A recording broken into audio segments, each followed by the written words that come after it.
সংসারে এসে বুঝেছি ভালোবাসা থাকলেই কিন্তু সব কিছু হয় না বন্ধুরা। ধৈর্য, যেটা না থাকলে কোনো সম্পর্ক টেকে না।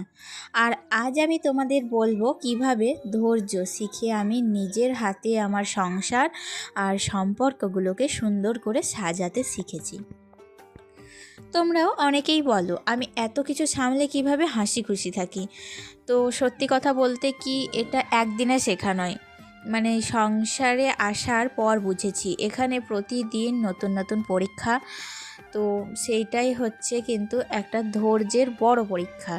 তো কি বলবো তোমাদের, আগে মনে হতো যে আমি ঠিক, তাই আমার কথাই শেষ কথা। কিন্তু এখন বুঝি সম্পর্ক জিততে গেলে নিজের ইগো হারাতে হয়। সব কথার উত্তর সাথে সাথে দিতে নেই, কিছু কথা সময়ের হাতে ছেড়ে দিলে সম্পর্ক নিজেই ঠিক হয়ে যায়। তো মানে আজ যদি আমি নিজের হাতে আমার সংসারটা সুন্দর করে সাজাতে পারি, তার কারণ আমি তর্কের বদলে শান্তি বেছে নিয়েছি। সংসারে এমন কিছু কথা বলতে নেই যেগুলোকে নিজের মনের মধ্যে ধৈর্য ধরে সব কিছু কিন্তু চুপ করে সহ্য করতে হয়। তো এই যে একটা চুপ করে থাকা, সব কিছু সহ্য করা, এটার জন্য না মেয়েদের অনেক পরীক্ষা দিতে হয়, অনেকটাই কিন্তু ধৈর্য ধরতে হয়। যেটা যে মেয়ে ধরো ধৈর্য ধরতে পারে না, সেই পরিবারে কিন্তু প্রায় অশান্তি লেগেই থাকবে। একটা উত্তরে যদি প্রত্যুত্তর দেওয়া হয় তাহলে কিন্তু সেই সংসারে কখনোই শান্তিটা আসবে না। তো আমি মনে করি সব কথার উত্তর কিন্তু দিতে নেই, সেগুলো সময়ের হাতে ছেড়ে দিলে একদিন ঠিক নিজেই সে তার উত্তর পেয়ে যাবে।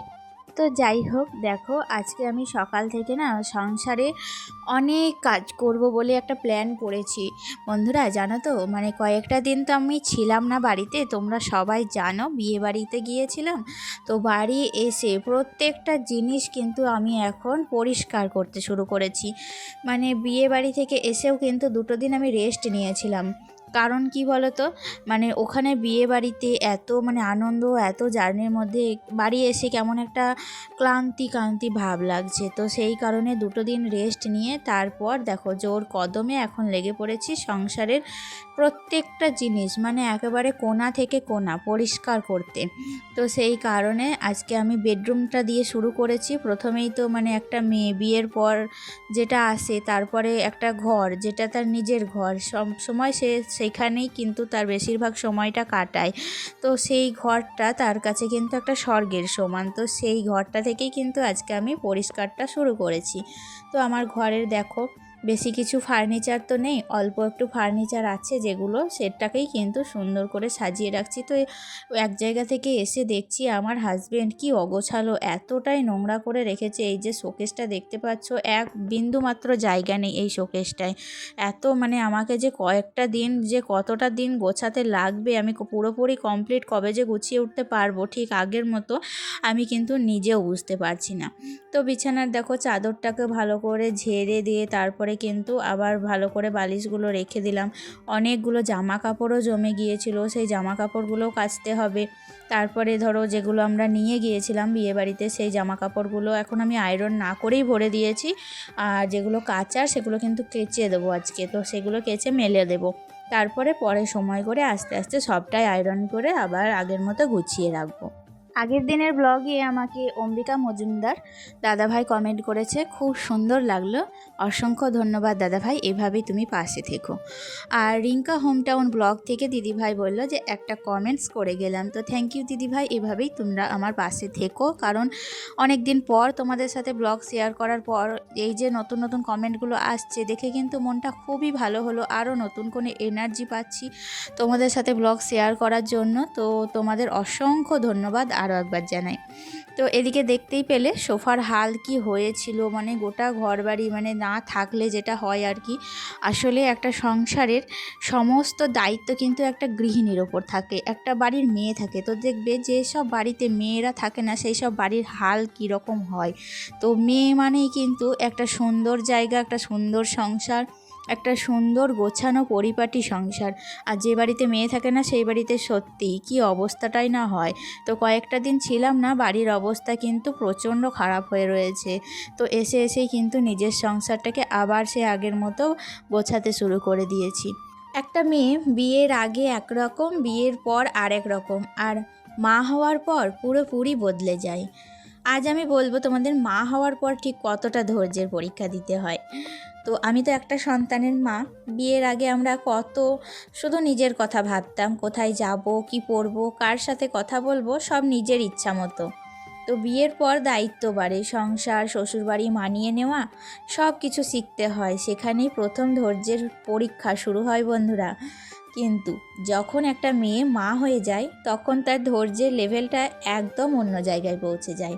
রাতের পর রাত ঘুম নেই, নিজে অসুস্থ হলেও সন্তানের আগে তার চিন্তা। তো একই কথা 10 বার বুঝিয়ে বলা, হোমওয়ার্ক করানো, খাওয়ানো, সামলানো, একটা সন্তান মানুষ করা সত্যি খুব বড় দায়িত্ব। ছেলে হোক বা মেয়ে, একটা মানুষ তৈরি করা মানে নিজের অনেক কিছু ত্যাগ করা। তো মা হওয়ার আগে যে সময়গুলো ছিল, বন্ধুদের সাথে ঘোরা, হঠাৎ করে কোথাও চলে যাওয়া, নিজের জন্য সময়, সেগুলো আমরা খুব মিস করি। কিন্তু যখন বাচ্চাটা এসে জড়িয়ে ধরে, মা বলে ডাকে, তখন মনে হয় যে সব কষ্টই যেন সার্থক। তাই যারা এখন মা হওয়ার আগের স্টেজে আছো, তোমাদের বলবো নিজেকে মানসিকভাবে প্রস্তুত করো বন্ধুরা। ধৈর্য বাড়াও, নিজের মনের শক্তিটা বাড়াও। কিন্তু একটা কথা মনে রেখো, মা হওয়া মানে শুধু সহ্য করা নয়। মা হওয়া মানে নিজের ভেতরে সব থেকে শক্তিশালী মানুষটাকে আবিষ্কার করা। আমরা মেয়েরা কিন্তু দুর্বল নই, আমরা বদলাই, শিখি, মানিয়ে নিই, আর আরও শক্তিশালী হয়ে উঠি। হ্যাঁ, জীবন বদলায়, কিন্তু এই বদলটাই আমাদের পূর্ণতা দেয়। আমি তোমাদের বোঝাতে পারলাম কি না জানি না, কিন্তু আমি আমার নিজের মনে যেটুকু মানে আবেগ থেকেই বললাম। তো তোমাদের একটু ইন্সপিরেশন দেওয়ার জন্য কিন্তু আমি এই কথাগুলো বললাম। তো যাই হোক, ব্লগের শুরু থেকেই তোমরা কিন্তু ব্যাকগ্রাউন্ডে হয়তো আমার বাবুর গলার শব্দ পাচ্ছ, চিৎকার চেঁচামেচি করছে। আসলে আমি ভয়েস যখন দিচ্ছিলাম তখন কিন্তু কালকে সন্ধেবেলায় ভয়েসটা দিচ্ছিলাম, তখন বাবু ওই ঘরে না ওর পিসিমণির সাথে খুব চিৎকার চেঁচামেচি করছিল আর কি। তো সেই সময়টাই আমি ভয়েস দিচ্ছিলাম, সময় পাইনি সারা দিন ধরে। তো সেই মানে আওয়াজগুলোই কিন্তু আমার ব্লগের মধ্যে চলে এসেছে। তো আমি যখন ব্লগটা দেখলাম যে অনেকটাই আওয়াজ আছে, তো যাজ্ঞা বলে ছেড়ে দিয়ে আমি কিন্তু আর কোনো কাট করিনি। তো যাই হোক, যেমন বাড়িঘরের অবস্থা তেমনি কিন্তু এই আলগিনটার অবস্থা দেখেছিলে, মানে সব জামা কাপড় কিন্তু যে যেমন পেরেছে এখানে জড়ো করে রেখে দিয়েছে। তো আমি তো একদম অগোছালো কোনো জিনিস পছন্দ করি না, দেখতেই পাচ্ছ। তো সেই কারণে আমি কিন্তু আলনার যত জামা কাপড় ছিল সবগুলোকে নামিয়ে তারপর আবার একটা একটা করে ভাঁজ করে রাখছি। এটাও কিন্তু অনেকটা ধৈর্যের পরীক্ষা, জানো তো বন্ধুরা। আলনা গোছানো, প্রত্যেকটা জামা কাপড় একটা একটা করে ভাঁজ করা, তারপর আবার গুছিয়ে রাখা, এগুলো মানে আমাদের যে সংসারের অনেক কাজ এমন থাকে যেগুলো অনেকটা ধৈর্য ধরে কমপ্লিট করতে হয়। তো সেই সব ক্ষেত্রেও কিন্তু আমাদের অনেকটা ধৈর্য ধরতে হয় এবং প্রত্যেকটা কাজ কিন্তু পারফেক্টভাবেই করতে হয়। তো যাই হোক, এদিকে তো প্রচুর ধুলোও পড়ে গিয়েছিল। তো এই জায়গাটাকে আমি ভালো করে আরেকবার ক্লিন করে নিয়ে তারপর কিন্তু প্রত্যেকটা জামা কাপড়গুলো তুলে রাখছি। আর এখন বেশ গরম পড়ে গিয়েছে, তাই না বন্ধুরা? তো আমি ভাবছি দেখি 2-1 দিন পরেই কিন্তু সমস্ত শীতের পোশাকগুলো এবার আস্তে আস্তে তুলতে শুরু করব। তারপরে তো বিছানার মধ্যে যে শীতের মানে যেগুলো ঢাকাগুলো আছে সেগুলোও কিন্তু আমি তুলবার চেষ্টা করব, কারণ যত এবার মানে পারি আলগিনটাকে ফাঁকা করব আর বেডটাকে ফাঁকা করব। শীতকাল যখনই আসে আমার কিন্তু খুব মাথা ধরে যায় যে এই তো আরম্ভ হয়ে গেল, এবার শীতকাল এলো মানেই কিন্তু আলগিনে সোয়েটার, চাদর, এটা ওটা করে আলগিনটা ভরে যাবে। আর ঠিক তেমনই বিছানাতে মানে লেপ, কাঁথা, ব্ল্যাঙ্কেট সমস্তটা দিয়ে বিছানাটা কিন্তু পুরো মানে কভার করে নেয়। তো সেই কারণে আমি কিন্তু শীতকাল যেই যাই অমনি কিন্তু সমস্তটা হালকা করে দিই। আর তো যাই হোক, এদিকে ফ্রিজটাকেও ভালো করে পরিষ্কার করে নিলাম। আর বেশ কয়েকটা বাজার ছিল, তো আমি তো ছিলাম না, তো আমার শাশুড়ি মারা ফ্রিজটাকে ইউজই করেনি। তো সেই কারণে যেগুলো সবজি কোটা ছিল সেগুলো পচে কিন্তু আমি দেখলাম গন্ধ করছে, তাই সব সবজি যেগুলো পচে গিয়েছে সেগুলো বাইরে ফেলে দিয়ে তারপর কিন্তু ফ্রিজটাকে পরিষ্কার করে আবার যে টাটকা সবজিগুলো ফ্রিজের মধ্যে রেখে ফ্রিজটাকে আবার চালু করলাম আর কি। তো দেখতেই পাচ্ছ অনেকগুলো সবজি বাইরে ছিল, তাই বেগুনগুলো না একটু কিন্তু শুকিয়ে গেছিলো। তো আবার ফ্রিজের মধ্যে রেখে দিলাম, এবার হালকা হালকা করে এগুলো খাওয়া দাওয়া করব, তারপর কিন্তু নতুন বাজার নিয়ে আসবো। তো এদিকে ঘর দুয়ার পরিষ্কার তো সব কিছুই কমপ্লিট। আর এদিকে রান্না দেখো, আজকে রান্না করেছিলাম হচ্ছে এদিকে আমাদের তো মানে কি বলবো, একটু আলু পোস্ত, আলু সিদ্ধ, ডাল সিদ্ধ এইরকমই করেছিলাম আজকে, হালকা ফুলকা রান্না। আর তারপর কিন্তু সমস্ত কাজ সেরে খাওয়া দাওয়া সেরে এখন আমি চলে এসেছি ঘরে। তো অনেক দিন তো বিয়ে কাটানো হলো, তো মানে চুলের অবস্থা কিন্তু কঠিন অবস্থা, কি বলবো তোমাদের। সেই যে 7 দিন থেকে মাথায় শ্যাম্পু দিয়ে রয়েছি, তারপর কিন্তু মাথায় আর একটুও তেল লাগানো হয়নি। তো আমি এখন কিন্তু মাথায় তেল দেব, তারপর চুলটাকে টাইট করে বেঁধে নেব। আর আজকে আমি টিউশনি যাব বাবুকে নিয়ে, অনেক দিন হয়ে গেছে, তো আজকেও টিউশনিটা এখন পরপর আমি 5 দিন 6 দিন কিন্তু কন্টিনিউ করব, একদিনও ভাবছি যে কামাই করব না। তো বাবু তো টিউশনি যেতেই চাইছিল না, তবুও আমি এক প্রকার জোর করেই ওকে টিউশনিটা নিয়ে গেলাম, কারণ সামনে আবার কয়েকটা দিন ননদের বাড়ি যাব, তো তখন কিন্তু আবারও টিউশনিটা কামাই হবে, সেই কারণে। চুলটা দেখে অনেকেই তোমরা বুঝতে পারছো, আমি কিন্তু একটা চুলটাকে কাট করেছি, বুঝতেই পারছো, বোনের কাছে ওখানে গিয়ে একটু কাটিং করে নিয়েছি, তো যাতে করে কিন্তু চুলটা আরও ভালোভাবে বাড়তে পারে, সেই কারণে।